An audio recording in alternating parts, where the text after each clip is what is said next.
Okay, so I don't mean to make voodoo videos about weird stuff or, but something I have learned, and I'm learning actually, is to not identify with your thoughts. Here we go. Yeah, I know. Hear me out. So I'm sure I listen to lots of podcasts, and this sort of content starts to come out more often, and I really align with it. I like it. So let me tell you, this is my experience with it, and that is, I used to overthink and really, not think about my thoughts. The thoughts would just come, right? A thought comes, you identify with it. It's a thought. And that's the whole point. You should not identify with it. Just accept things as they are, right? So a thought will come, but so many thousands of thoughts come. You can't identify with all of them and believe all of them are true, right? So sure, they can come. Accept the thought. Accept whatever's happening around you. Accept. You don't have to, as I say, have a mental masturbation about it. That's it. Move on. Okay? And the best part is that acknowledge it. Acknowledge that perhaps you are trying to identify with a thought, or perhaps something, it can be a good thought, right? Learn from it. Think about it. But you don't have to identify with it. So that's what I've been kind of realizing recently. You don't want to also jump too far forwards or too far back. Your thoughts are going to do that. And your thoughts are going to be the biggest obstacle, right? You're going to think, whoa, what if? What if is the worst question you can ask yourself. And I've been through it. What if? What if this? What if that? Yeah, what if this? What if there's an earthquake? I die right now. I die.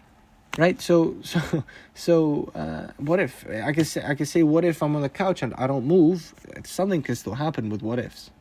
What if something actually goes right? What if you get the right position? What if the presentation goes, fuck, it's spectacular? What if it goes great? Think about those. So that's also something that I've come to realize is, you cannot be positive all the time. You cannot have only amazing thoughts. But if the thoughts do tend to be negative, allow it, but don't identify. Just let them go, okay? That's fine. It can happen, sure. Let them go. Rather, when they come up and you acknowledge it and you realize it, think about the opposite side.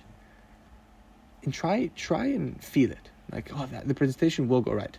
You know why? Because I studied, because I prepared, because I know the topic, and because I like it. Boom. Engrave that in your head.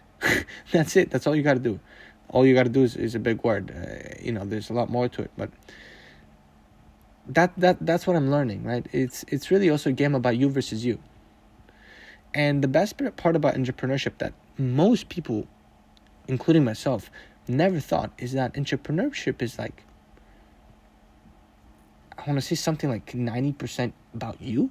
You learn about yourself. You yourself are the product by the end of it. You level up. It's all about you, right? So if you see that you're leveling up and not so much about the improvement with your product that you're building, because this can take really long cycles before you see something, but you look at yourself, you're going to improve. And so one thing that I did improve and learn on is understanding my thoughts, how to position them, how to use them in my advantage. And you don't just win. Like you don't win in health, you don't win with thoughts. I think it's something that you evolve, and it's a skill, I guess. It's an understanding, and it's an approach.